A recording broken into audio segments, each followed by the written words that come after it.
우리는 보통 힘든 일 그리고 어려운 문제가 생겼을 때 더 간절히 기도합니다. 물론 우리가 항상 계속 하나님께 쉬지 않고 기도하면 좋겠지만 그래도 문제가 생겼을 때라도 기도하는 게 어딥니까?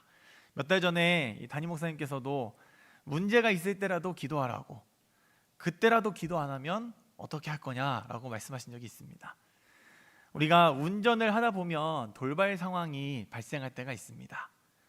그래서 항상 운전을 할 때에는 긴장을 놓지 말아야 하고, 또 돌발 상황을 대비해서 앞에 동물이 갑자기 끼어들 때에는 어떻게 해야 하는지 미리 숙지를 해놓고, 또 빗길에 미끄러질 때에는 어떻게 해야 하고, 또 브레이크가 말을 듣지 않을 때에는 어떻게 해야 하는지를 미리 알고 있어야 합니다. 평상시에도 이렇게 안전 운전이 중요한 만큼 비상시에 하는 대처가 매우 중요하기 때문입니다.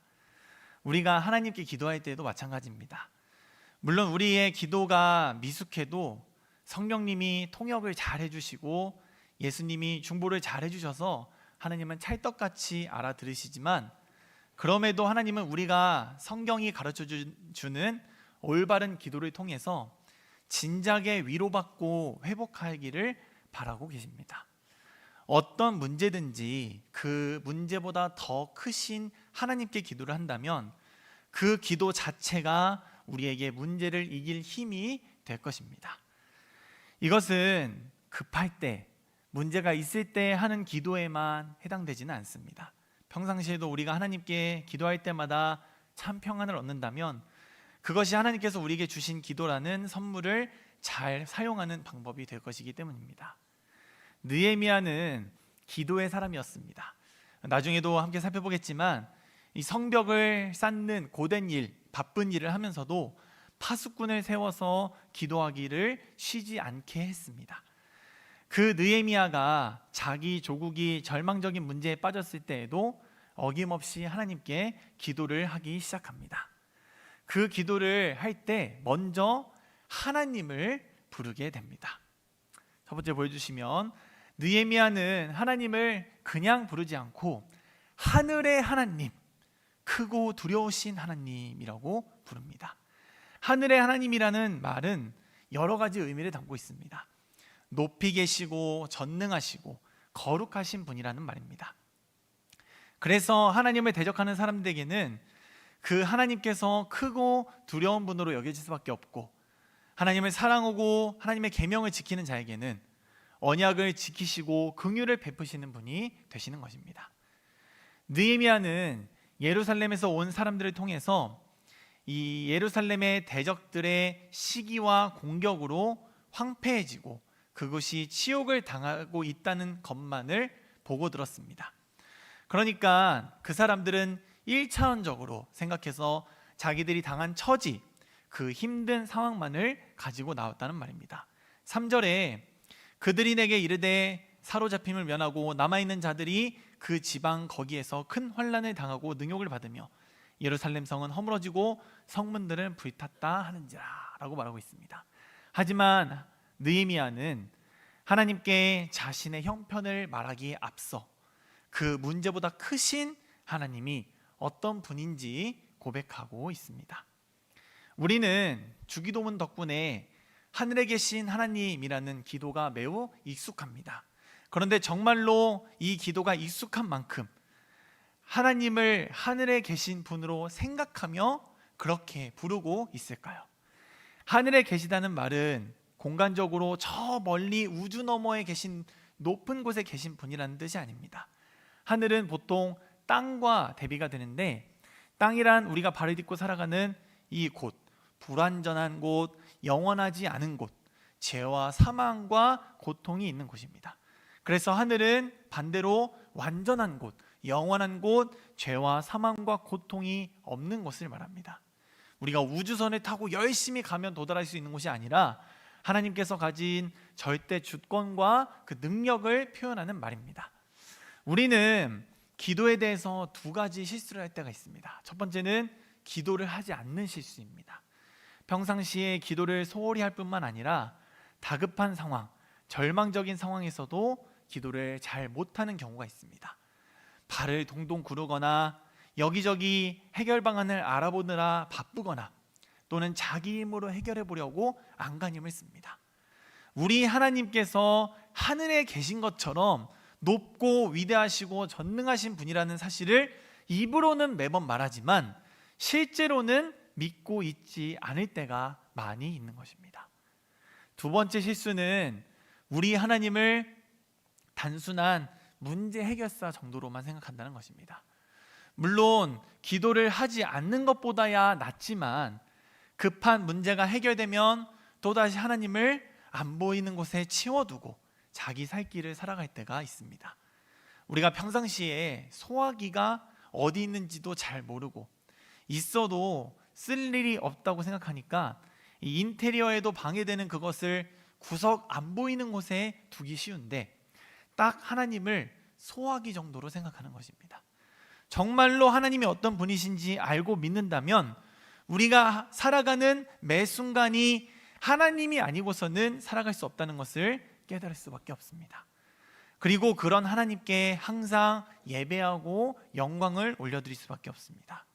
하지만 이런 믿음이 부족하기 때문에 문제가 생길 때만 하나님을 찾게 되고 하나님을 높일 생각을 하지 못하는 것입니다.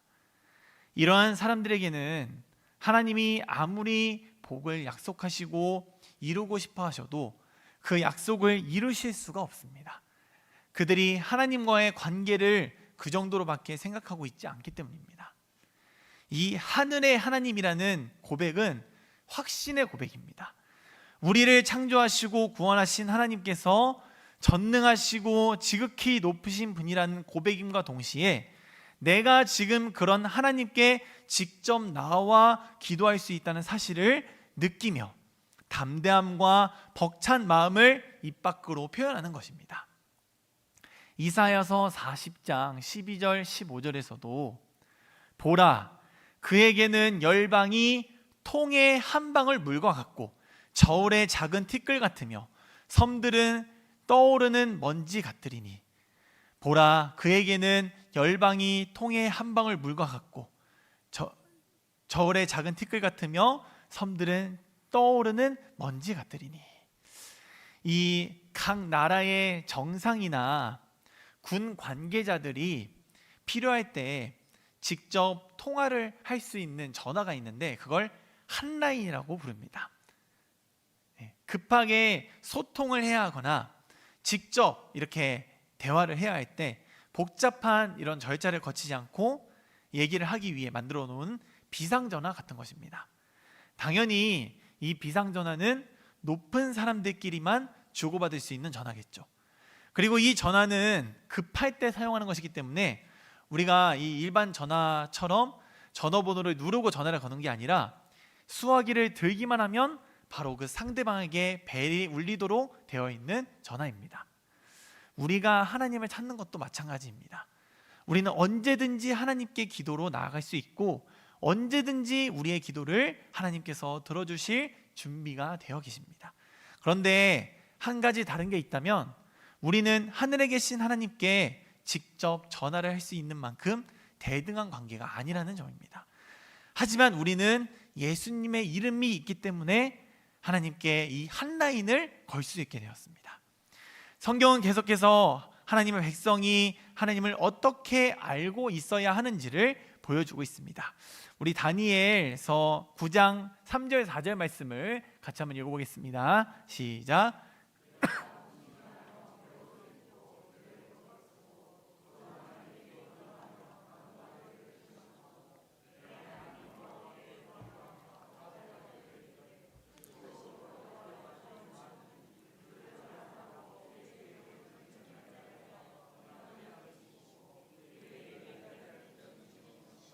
아멘. 우리의 기도의 대상이 누구인지 이렇게 생각하고 나면 여기에 나오는 다니엘처럼 우리가 오늘 본문에서 읽었던 느헤미야의 기도처럼 이 더욱더 기도를 간절히 그리고 믿음을 가지고 할 수 있게 됩니다. 그 기도를 들으시는 분이 왕 중의 왕이요 만유의 주이신 여호와 하나님이시기 때문입니다. 문제가 나를 간절하게 만드는 것보다 들으시는 분이 하늘의 하나님이시라는 사실에 그 기도가 더욱더 간절해질 수 있게 되는 것입니다. 그리고 그 어느 때에나 하나님께 기도하는 것이 더욱 확실하고 빠른 방법이라는 것을 알게 됩니다. 가장 중요한 것은 그 높으신 하나님께 우리가 언제 어디서나 기도할 수 있게 되었다는 사실입니다. 이제 어떠한 문제를 가지고 하나님께 나아가든지 먼저 그 기도를 들으시는 하나님이 어떤 분이신지 기억하며 굳건한 믿음을 그리고 확신을 가지고 나아가는 저와 여러분이 되시길 주님의 이름으로 축복합니다. 느헤미야는 이렇게 하늘의 하나님을 부르고 나서 도 문제를 이제 말씀드리는 것이 아니라 그것보다 더 큰 문제인 이스라엘의 죄를 먼저 회개했습니다. 느헤미야는 두 번째로 자복하오니라고 하나님께 기도하며 나아갑니다. 느헤미야는 왜 예루살렘이 그런 처지에 있게 되었는지 알고 있었습니다. 그들이 하나님을 떠났기 때문입니다. 하늘의 하나님은 그들의 조상 아브라함을 찾아오셔서 언약을 맺으시고 그 언약을 지키시기 위하여 그들의 조상들을 애굽에서 건져내셨습니다. 그런데 이 백성들의 완악함은 극에 달해서 계속해서 회복시키시는 하나님을 계속해서 외면하고 불순종합니다. 그들 스스로 하나님의 백성으로 살아가기를 거부하고 하나님과의 관계를 거부한 것입니다. 그들에게 닥친 절망은, 진짜 문제는 단순히 성벽이 무너지고 적군의 조롱을 듣는 것이 아니라 하나님과의 관계가 끊어졌다는 데에 있었습니다. 우리를 두렵게 하고 절망에 빠뜨리는 것은 어떠한 사건이기도 하지만 그 사건을 해결할 수 없는 나의 능력을 볼 때 더욱더 절망에 빠지게 됩니다. 사실 문제가 생겨도 내가 이것을 해결할 수만 있으면 잠시 속상하고 잠시 스트레스를 받고 끝날지는 몰라도 절망에 쉽게 빠지지는 않습니다. 하지만 이러한 절망 가운데에서 우리를 건지시는 방법이 바로 이 회개입니다. 하나님은 우리를 용서하시기 위해 회개를 먼저 요구하십니다. 그런데 놀라운 것은 우리는 본래 털끝만한 죄를 통해서도 사망에 이르게 되어서 두려움에 떨 수밖에 없었지만 이제는 미약한 힘으로나마 하는 이 회개를 통해서 어떠한 죄도 하나님이 우리를 용서해 주신다는 사실입니다. 그래서 이 웨스트민스터 신앙고백서 15장 4항에서는 이렇게 설명하고 있습니다. 아무리 작은 죄라도 멸망에 이르지 않는 죄가, 다음 보여주시기 바랍니다. 아무리 작은 죄라도 멸망에 이르지 않는 죄가 없듯이 아무리 큰 죄라도 참으로 회개하는 자들에게 멸망을 가져오는 죄는 없다라고 설명하고 있습니다. 뿐만 아니라 우리는 하나님의 계명을 지킬 수 없는 자였던 것처럼 회개도 우리 스스로 할 수 없었습니다. 그래서 하나님은 우리에게 회개하는 심령을 부어주셔서 우리를 용서하시기로 하신 것입니다. 우리가 회개를 할 때 때로는 고통스러울 때가 있습니다.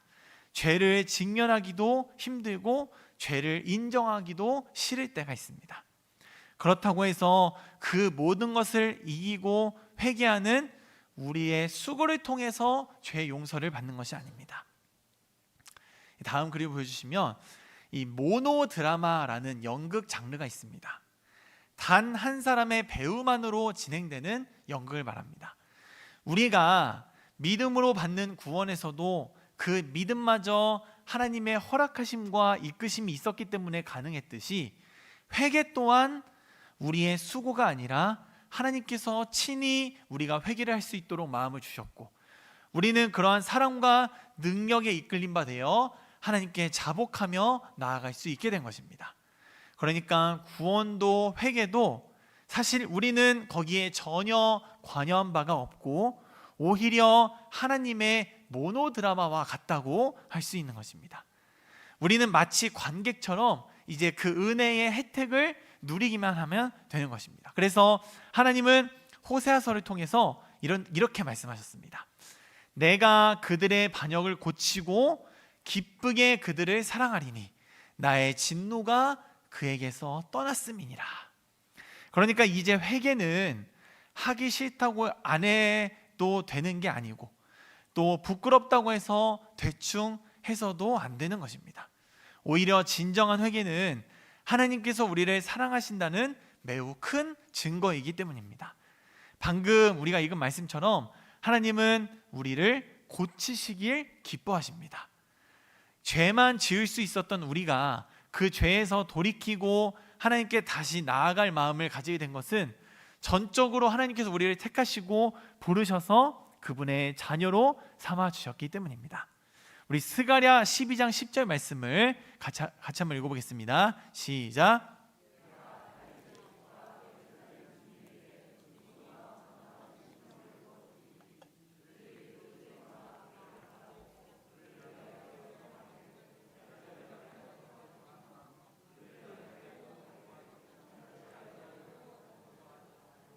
아멘. 하나님은 성령님을 통해 자기 백성에게 은혜를 베푸셔서 우리 죄의 찔림을 받으신 예수님을 바라보며 회개하게 하신다고 말씀합니다. 이처럼 회개는 우리가 그리스도를 통해 구원받은 하나님의 사랑받는 백성이라는 것을 보여주는 매우 큰 증거입니다. 회개는 하나님과의 거래가 아닙니다. 우리가 조금이라도 깨끗하고 거룩해야 하나님께서 이 기도를 들어주시지 않을까가 아닙니다. 물론 회개도 하지 않고 하나님께 이것 달라 저것 달라고 하는 것은 더 큰 문제겠죠. 회개는 기도 응답의 시작이라고 할 수 있습니다. 내가 너의 기도를 듣겠다는 증거로 회개를 바라보시면 좋겠습니다. 내 입에서 내 마음에서 회개가 나온다. 그럼 하나님께서 이미 일하시기 시작하신 것입니다. 하나님께서 우리를 용서하시고 기도를 들으시기 위해 회개를 허락하신 것이기 때문입니다.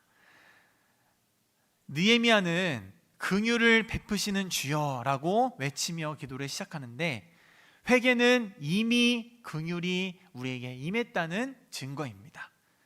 이제는 내 죄로 인해 절망에 빠지지 않고 회개로 인해 하나님의 긍휼을 기뻐하는 기도로 나아가시는 저와 여러분이 되시길 주님의 이름으로 축복합니다.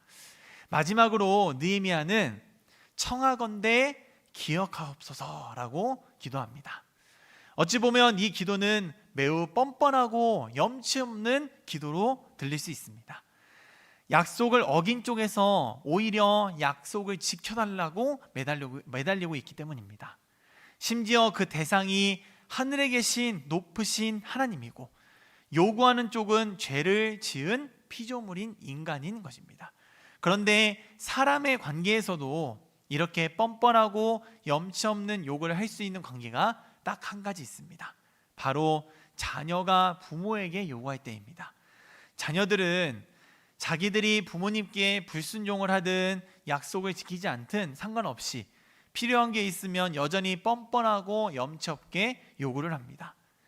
그리고 약속을 지킨 친구들은 더 당당하게 마치 맡겨놓은 것을 찾아가듯 요구하게 됩니다. 내가 성적이 오르면 아빠가 이걸 사주기로 하지 않았느냐, 숙제하면 엄마가 놀게 해준다고 하지 않았느냐, 이렇게 말입니다. 그런데 그 아이들이 이렇게 요구할 수밖에 없는 이유도 있습니다.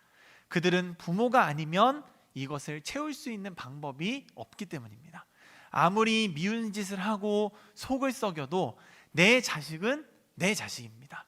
아이들은 잔소리가 듣기 싫고 자기 마음대로 하고 싶을 때는 부모님이 안 건드리면 좋겠다 싶다가도 여전히 어려움을 만나고 필요한 것이 있게 되면 가장 먼저 부모님을 찾게 됩니다.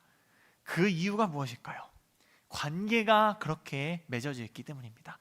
저 사람들이 내 엄마고 내 아빠니까, 저 사람들이 날 사랑한다는 것을 아니까 아무리 염치 없고 뻔뻔하더라도 계속해서 요구할 수 있게 되는 것입니다. 그래서 느헤미야가 하나님께 이렇게 말합니다. 10절에서 이들은 주께서 일찍이 권능과 강한 손으로 구속하신 주의 종들이요 주의 백성들이니이다. 하나님, 이 사람들이 누구의 종입니까? 누구의 백성이고 누구의 자녀입니까? 아무리 말을 안 들어도, 아무리 하나님께서 범죄한 이 자들을 여러 나라로 흩어버리셨어도 이 사람들은 여전히 하나님이 구원하신 하나님의 백성들이 아닙니까? 라고 기도하고 있는 것입니다. 그리고 또 하나님의 계명을 지키지 않으면 벌하신다고도 약속하셨지만 동시에 이 약속도 같이 하지 않으셨습니까? 라고 말하고 있는 것입니다. 우리 이 9절의 기도가 우리의 기도가 되길 바라는 마음으로 함께 한번 같이 읽어보겠습니다. 시작. 만일 내게로 돌아와 내 계명을 지켜 행하면 너희 쫓긴 자가 하늘 끝에 있을지라도 내가 거기서부터 그들을 모아 내 이름을 두려고 택한 곳에 돌아오게 하리라 하신 말씀을 이제 청하건대 기억하옵소서. 아멘. 하나님은 죄로 쫓겨났던 자기 백성들을 돌아오게 하시겠다고도 약속하셨습니다. 하나님의 백성된 우리는 이제 정죄를 받을 수가 없습니다. 예수님께서 우리의 죄를 대신 짊어지시고 죽으시고 부활하셨기 때문입니다. 우리가 정죄를 받으면 이제는 예수님께서 무능하다는 것이고 하나님의 사랑이 온전하지 못하다는 말이기 때문입니다. 그래서 갈라디아서 2장에서 만일 우리가 그리스도 안에서 의롭게 되려 하다가 죄인으로 드러나면 그리스도께서 죄를 짓게 하는 자냐? 결코 그럴 수 없느니라. 내가 그리스도와 함께 십자가에 못 박혔나니 그런즉 이제는 내가 사는 것이 아니요 오직 내 안에 그리스도께서 사시는 것이라 라고 말씀하고 있습니다. 하나님께서 나를 자녀 삼아 주셨는데 누가 우리를 다시 죄의 종으로 부른단 말입니까? 사탄이 아무리 우리를 고발해도 우리는 이제 결코 그런 존재가 될 수가 없습니다. 그럼에도 불구하고 여전히 이 땅을 살아가면서 우리가 짓게 되는 죄들이 있습니다. 사탄은 그 죄들로 우리가 스스로를 정죄하게 만듭니다.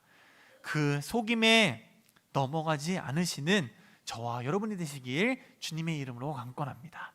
내가 나를 정죄한다면 예수 그리스도의 보혈을 무능하다고 스스로 고백하는 꼴이 되고 하나님의 사랑을 입지 못했다고 증명하는 꼴이 됩니다. 그럼 이제 우리는 어떻게 해야 할까요? 하나님 여전히 기억하고 계시죠? 라고 뻔뻔하게라도 하나님 앞에 나아가 보시기 바랍니다. 그렇게 안 하면 어떻게 할 겁니까? 하나님이 아니시면 우리를 돌보시고 채우실 분이 계시지 않는데 우리에게 또 다른 어떤 방도가 있겠습니까? 누가복음 18장 5절에서 7절을 보면 이 과부가 나를 누가복음 18장 5절입니다. 이 과부가 나를 번거롭게 하니 내가 그 원한을 풀어주리라. 그렇지 않으면 늘 와서 나를 괴롭게 하리라 하였느니라. 하물며 하나님께서 그 밤낮 부르짖는 택하신 자들의 원한을 풀어주지 아니하시겠느냐? 그들에게 오래 참으시겠느냐? 몇 년 전에 제가 또 제 삶에 너무나도 절망적인 순간이 찾아온 적이 있습니다. 얼마나 마음이 힘들었으면 먹을 걸 그렇게 좋아하는 제가 몇 끼를 굶어도 배가 고픈 것도 모르고 밤에 잠도 오지 않고 답답해서 막 새벽 2, 3시에 나가서 이렇게 산책을 하면서 왜 나에게는 이런 일이 생길까라고 생각했던 적이 있습니다. 그러다가 또 교회에 가고 싶어지면 또 교회 가서 또 밤이든 새벽이든 또 낮이든 계속 기도를 하게 되더라고요. 하나님, 제가 하나님 자녀인데 제가 이거를 해결 못합니다. 그럼 누가 해결을 해주셔야겠습니까? 먼저 하나님의 나라와 의를 구하라고 해서 제 나름대로 열심히 그렇게 하고 있으니까 하나님도 약속을 지켜주세요. 그냥 입에서 나오는 대로 넋두리라도 하고 울기도 하고 계속 기도를 했습니다. 그 일이 지금 어떻게 됐을까요?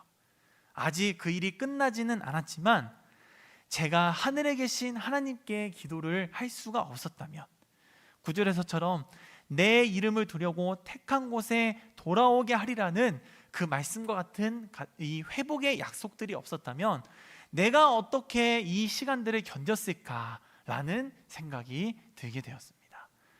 그 뒤로도 또 다른 어려움이 저에게 찾아올 때가 있었지만 저는 이제 하나님의 약속이 얼마나 더 큰지 알 수 있는 기회구나 이런 생각이 들게 되었습니다. 솔직히 말하면 아직도 여전히 믿음이 약해서 기도를 하면서도 정말 이 일들이 해결이 될까라는 의심이 스물스물 마음속에 올라오지만 그래서 더 하나님의 일하심이 기대가 되는 것입니다. 내가 신실하지 않아도 하나님께서 신실하시다는 것을 믿고 기억하옵소서라고 계속 기도하고 있기 때문입니다. 우리의 기도는 단순히 이제 우리 앞에 닥친 문제를 해결하는 수단이 아니라 하늘에 계신 전능하신 하나님과의 관계를 확증하는 시간이 되어야 합니다. 그분께 나아가 우리의 죄를 회개하고 또 약속을 받은 자로서 담대하게 그 약속을 기억해달라고 간구하며 하나님께서 신실하게 일하실 것을 기대하는 저와 여러분이 되시길 주님의 이름으로 축복합니다. 오늘도 하나님께서 우리의 믿음의 기도를 들어주실 것입니다. 우리의 문제가 여전히 나를 괴롭히지만 그보다 더 큰 기도를 가능하게 하시는 하나님께서 오늘 우리의 입술을, 우리의 마음을 축원하여 주실 것입니다. 그 강한 팔을 붙들고 기도하는 이 시간이 되길 바랍니다. 함께 마지막으로 이 느헤미야 1장 11절의 말씀을 같이 읽고 기도하도록 하겠습니다. 함께 읽겠습니다. 시작.